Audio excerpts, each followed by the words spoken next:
If you could have a drink with anyone in the theater world, who would it be? I'm Anthony Caporale, and I'm running through my list. Each week, I'll sit down with cast members, bartenders, and personalities from New York's theater district and get a behind-the-scenes look at what it's like to live, work, and play on Broadway. Come have a drink with us on Broadway Bartender. Welcome to Broadway Bartender. My name is Anthony Caporale. We are at New World Stages in the heart of New York's theater district, home to my show, The Imbible, A Spirited History of Drinking. And we're going to start off this episode with a drink that I think would be appropriate for any of our guests here at Broadway Bartender, but particularly appropriate for this episode's special guest. This is called a Star Seeker. Really easy drink to make. I'm going to start with a tall glass and just fill it with ice. And then I'm going to add 2 ounces of light rum per drink. And this drink is built right in the glass. Like I said, really, really easy. And then just about 1 ounce of orange juice. And then some grenadine for color. And I'm just doing about 1/4 ounce of grenadine. And I'm going to top the whole thing up with tonic water. And then just give it a quick stir. And I actually have some really cool tech for this drink. And this is for our special guest this week, Max Chernin, recently off of the new Broadway show, Bright Star. Yeah. Welcome to Broadway Bartender, my friend. Thanks. Let's see what we think of this. All right. This is actually the first time I've ever had this drink. Cheers.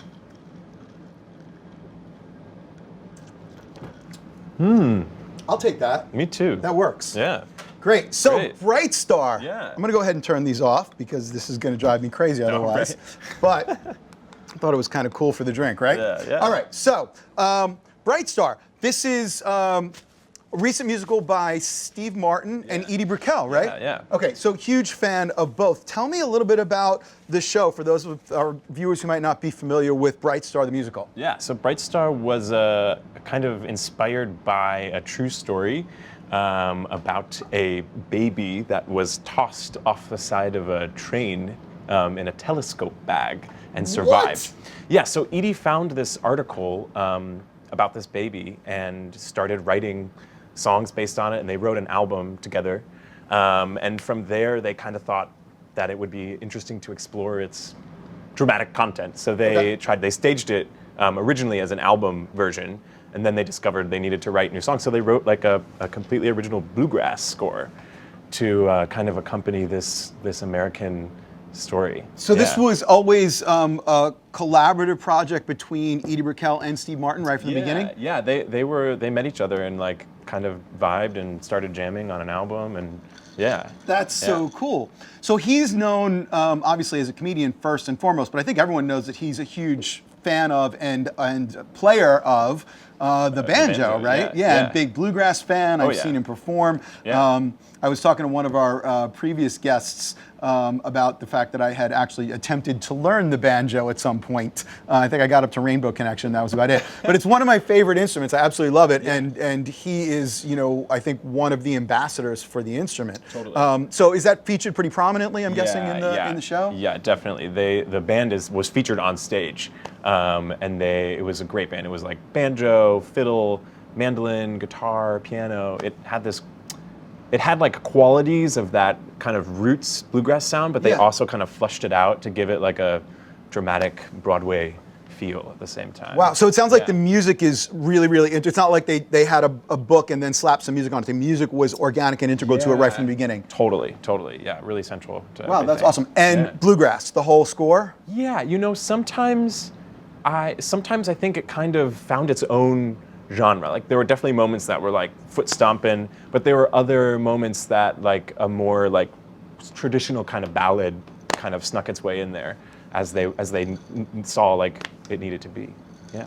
Wow. So tell me about this story, because from what I said, it takes place in North Carolina, right? Right. Which So I lived in North Carolina for a long time. I think I've been to a lot of the places that were mentioned in the show. Yeah. So they got inspired by that thing, and then they kind of found their own story. It's about, it kind of switches between two stories. It's about, and two time periods, the 40s and the 20s. It's about a young veteran that just came home from the war, and has decided to kind of find his next step in life, which he's found writing as his passion. Okay. So you're kind of following him as he tries to like submit his poems and stuff and all his writing to a local journal, which is run by a kind of uptight woman. And as her story is revealed, we go back in time to the 20s and see bits of her life. And then the show kind of unfolds and you see how they are connected. I won't give away too much, but yeah. But can you at least tell me? I haven't heard about a baby in a telescope Sure, I know. yet. Yeah, I mean, that's kind of like the intriguing. That I shouldn't have given that away. Oh, but, really? Well, whatever. Okay. So most people know by now. Yes. So you come to find out that in the 20s, this writer Alice Murphy, she had a child when she was 16, and the mayor of the town. It was his son who was the father, and he didn't want to be shamed by this baby. So in a crazy way of getting rid of it, he took the train and tossed it off the side. Really? Yeah, side of the railroad. And that's the end of Act 1. It's like there goes the baby. I'm giving it all away. Oh, that's okay. That's all right. But yeah, no. So okay. And so Bruce then, Willis is dead just while we're giving stuff away. Okay, so go ahead. Yeah. So then like in the second, then you kind of see how this baby survived and how she comes to find out. She finds out what happens to the baby way later in her life. She spends her whole life like trying to figure out if it got adopted or where the baby went or where they took it, and it consumes her. And when she finds out what happens to it, it's a big cathartic moment. That was intense to watch. And Carmen Cusack played this role. She made her Broadway debut, and she was just sensational. The whole role was kind of, once they saw her take the material, they were like, "Wow, you get it. Right. You get all of this." And that bluegrass style that is in her bones. She's got a lot of grit. That was like a career-making role, right? I mean, that was like a formative. I mean, I remember reading tons of things about it. Oh my and gosh. yeah, that's fantastic. Yeah. So how long have you been involved with the production? I mean, tell me a little about the history. How does something like this come about? Yeah, so they had a little bit of history before I got there. They were up at the Powerhouse in Vassar, and that's where they started. Okay. And then it got picked up by the Old Globe in San Diego. Sure. So that's where they did their first kind of mounting of the show, and that's when I joined them. And we spent like 3 months out there just getting it up on its feet and trying to figure out how to stage it and get it going. And then from there, took a little time off, did like a reading, and then we went out of town to the Kennedy Center, Okay. Where we hung out for like 2 months, and then we transferred to Broadway. Yeah. Wow. So are you from San Diego, or where are you No, from? I'm actually from Cleveland, Ohio. So how did you end up getting cast in that production? Auditioning when I Really? was here. Yeah, here in the city. Just a appointment. Went in. So I'm always fascinated to find out about the stories behind the people in shows like this, because these journeys are amazing. yeah. So you auditioned in New York City, Uh-huh.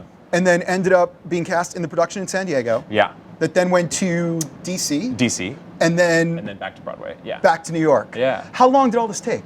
It took, I think, from San Diego to Broadway like a little over a year. Yeah, which is pretty short It yeah, is. like maybe like 18 months I think before, or maybe 2 years. Okay. 18 months. Yeah. But that's been the last 2 years of your life, right? Well, it actually ended about a year ago. So Wow. yeah, but yeah.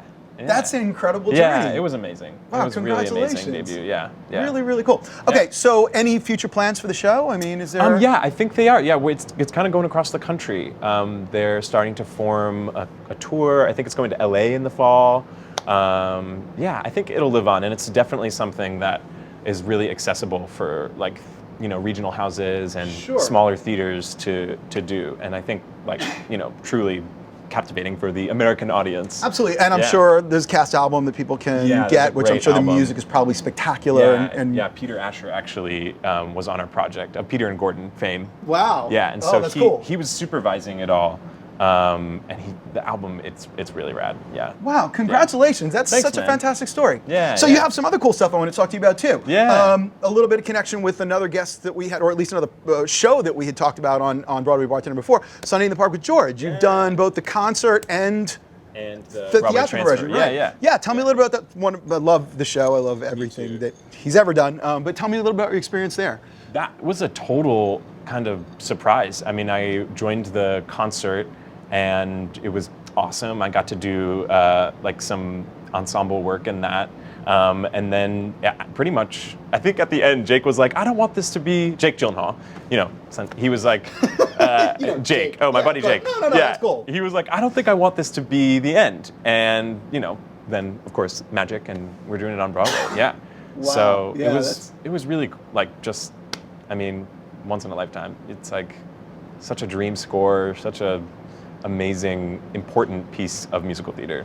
So one of the things that I like to do for our guests that may not be based in New York or that well versed in the theater industry is sort of explain some of these. There's a lot of things about Broadway and theater that are kind of unique and not everybody fully understands. Mm-hmm. So I know, especially if you're let's say you're in Middle America and you get a concert version of a show, what can people expect? How is that different from what they would expect from like a fully mounted theatrical version or something you would see on Broadway? Sure. Well, it kind of varies. I find there's like a loose concert that's like, people at music stands in like gowns and a microphone, and then there's like a kind of in between that has like suggestions of costumes, and so that's kind of where we were living. So it's a way to experience the like content of the show, especially with something like this with such a lush score. It's a way to hear the music and appreciate it.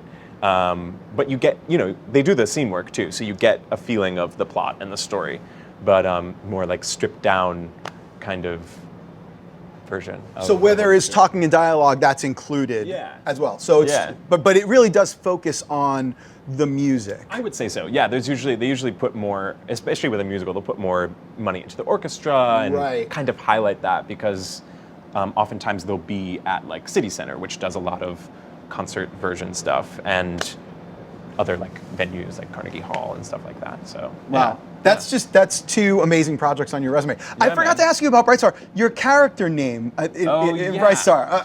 His name was Max. It was amazing. Yes, it was so kind of halfway between San Diego and DC. We did a little reading around Christmas time, and Mr. Steve Martin himself was like, "Hey, we wrote a foil, like a kind of character role for the young lead because he's in love with a girl in a bookstore, and so was Max, but he could never get the girl, kind of like this nerdy glasses guy, and he, for at least my memory of the story, or at least what I'm pretending is what happened, Steve was like, hey, we wrote this role, and we knew you were going to do it, and we decided your name was okay.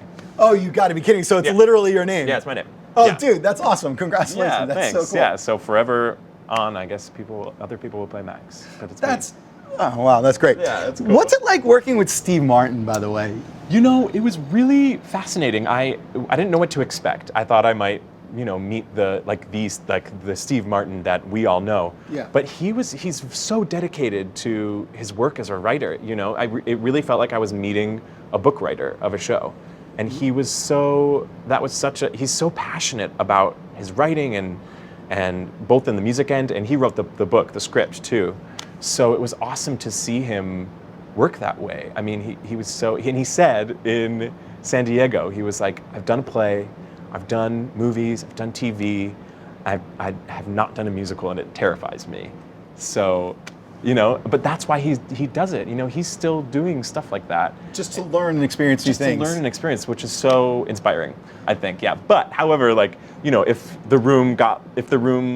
we were working and we were like, we don't know how to figure this out, and you kind of feel like a weird moment in the room, he would like kind of scoot out of his chair and like fall or like do some kind of physical comedy just to lighten it up, which was just kind of crazy. Yeah, and then he would sometimes be like, oh, let me show you how this thing goes on the banjo, and all of a sudden he's playing and we're all like, is he just amazing to watch on the banjo? He's a master. Yeah. Wow, that's right. So he's not like wild and crazy and all over the place. I mean, he's like, when needed, he can be. Yeah, like when we went and did Jimmy Fallon, it was fun to watch him do that. He was just like, all right, I'm going to do my thing, and then like 2 seconds later, we see like Steve Martin. Turns it on, like the switch? Yeah. Wow, that's amazing. Yeah, it was cool. Yeah. Did he actually warn you, like, hey, no, he didn't. Okay. He didn't. We were like, oh, right, that's the guy we're working with. Right. It was a reminder of that. I have such respect for that, where it's someone who can actually like modulate the talent, and like that's unbelievable. He's a really cool one. Yeah. So another project I want to talk to you about.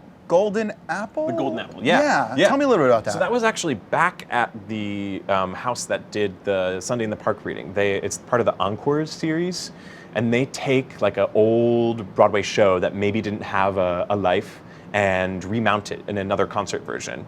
Oh, wow. Yeah, so this one is an old, like, kind of cult hit that came out in the 50s, and it's loosely based off the Iliad and the Odyssey. Loosely. Loosely, well, yeah. And it's a very eclectic score, sung through, and it was a cast of 40 people. It's like one of those epic kind of shows that used to happen back in the day, where they would have, like back in the Follies kind of day when there's like billions of people on stage. Right after, like right in the state, in that like kind of moment after, but still kind of paying homage to all of that. I mean, we had like a singing corps and a dancing corps of people. So this was still like theater as spectacle kind of thing. Yeah, kind of. Yeah. So that was a great experience to kind of like dust off an old score with some really talented musicians, and that was another one that had a full kind of orchestral sound. I think we had like almost 30 pieces in that. So that just being on stage with like 40 singers, a 30-piece orchestra at New York City Center, which is this landmark kind of theater, it was epic. It was really awesome. Yeah. Wow, man, you've worked on some great stuff. Yeah, man. I've been really fortunate. Congratulations. Yeah. Thanks, man. How did you get into it? What's your background? I started pretty young. Yeah, I think I started. I think singing was my first thing. You know, I'd watch like Disney movies and sing Lion King, and then that, and I was not. The sports camp stuff was kind of like just a sad moment for me. So my parents got me, into the arts world, and I started doing that, and yeah, that was my jam. It was great, and once I started meeting other like talented young people, that's when it started to click. I was like, oh, I can do this, and I would see older kids go off to college and do it, and I was like, oh, I can do that too. And then I was like, I can stop worrying about math and science, and I'll just do that. I'll just do the theater stuff. And your parents supported that? Yeah. Wow, you're lucky, yeah, my friend. Very That's lucky. Great. Yeah, very, very lucky. Wow. So, yeah. So, any experience bartending or restaurant industry? Well, yeah, I was a host and a waiter, but I didn't really get behind the bar. Yeah, I worked at a vegan restaurant on the Upper West Side. Of course you did. Yeah. So, you want to step behind the bar? Sure. All right. Why don't we switch places here, and I'm going to have you make a drink. All right. Right there. Cool. And I'm going to put your Star Seeker over here for you. And so this is a super classic drink that comes out of the American South, particularly right around the Kentucky and Loretto region, but also you would have found it throughout North Carolina and Tennessee. So this is sort of something that I think fits with the whole bright star theme. It's called a bourbon and branch. Word. You ever had one? No. All right. So super simple. It's the name is the ingredients. It's bourbon, and branch refers to branch water. Okay. Which is the water from a branch of the river that the distillery uses to make the bourbon. Wow. So what a lot of people don't realize is that liquor, as we get it, shipped in bottles, is about 40% alcohol or 80 proof. And it's really very, what we call hot. It's not very pleasant for a lot of people to drink at bottle strength. Some people prefer it that way, and that's great. But really, what you're supposed to do is cut it down to the point where it doesn't burn anymore. And distillers know this better than anybody. So what the bourbon distillers would do is they would pour themselves a glass of their bourbon and then cut it with the water that they use to actually fill the bottle, because it comes out of the cask, out of the bourbon barrel rather, at considerably higher than 40% alcohol. Yeah. So then they cut it back to that. So what they're doing is just kind of opening it up, is what we call it, because watering it down sounds bad. Right. But it reduces that heat and makes it much more accessible. So the easiest drink in the world. You have 2 rocks glasses. I'm going to ask you to just fill them both up all the way to the top with ice. With ice. Yep.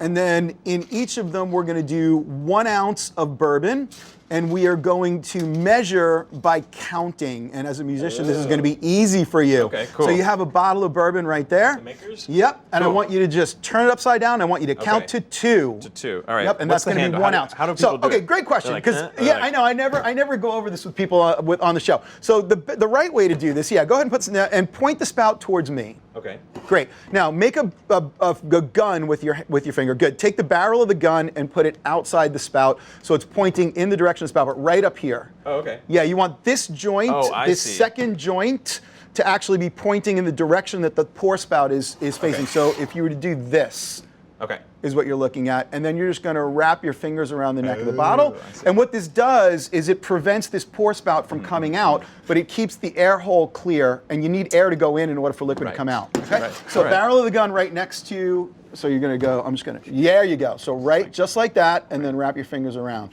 And that's the cool kid way to hold it. Okay, cool. Yeah, because I'm a cool kid. Yeah, of course you are. So count to 2 seconds. in each of those. And 1, 2, right? Good, perfect. Great. Yep. And 1, 2. And perfect.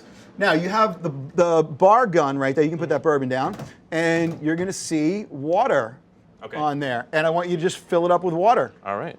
Really, really easy. And that is, now in theory, what we'd go ahead and do the other one, we would want to be using, if this was done properly at the distillery, as I said, you would actually use the water that they use to make the bourbon. Cool. Absent that, next best thing would be some nice mineral water. But again, most people, just have, New York City has some of the best tap water in the country with a perfect mineral content. It works really well in this drink. Word. And that is our bourbon and branch. It's one of the classic American mixed drinks. You want to give it a try? Yeah. Are you a bourbon fan? Yeah. Oh, yeah. Let's see what you think. All right. You want one too? Yeah, I would love one. All right. Cheers.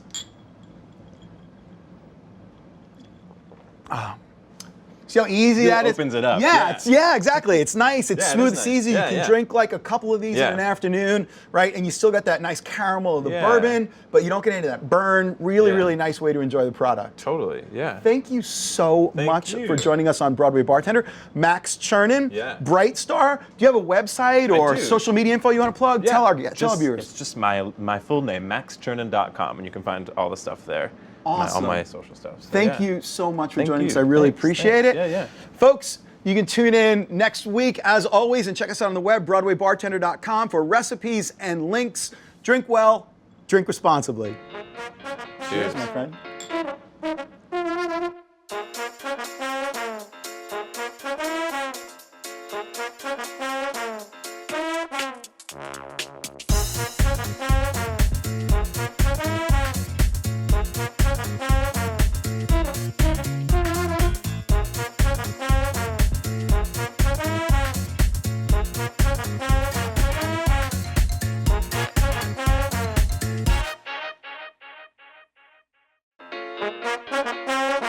Long runs seem to be something you've been able to manage in your career. Yeah. What's the secret? I mean, this is every actor's dream, is to put together a working career. I know. I've been really lucky, but I have to say there was a long time between Amadeus, which I got when I first came to New York, because I was stupid. I didn't know what a casting person was or how to be nervous or anything. I was literally, it's one of those things where a little less knowledge is sometimes good.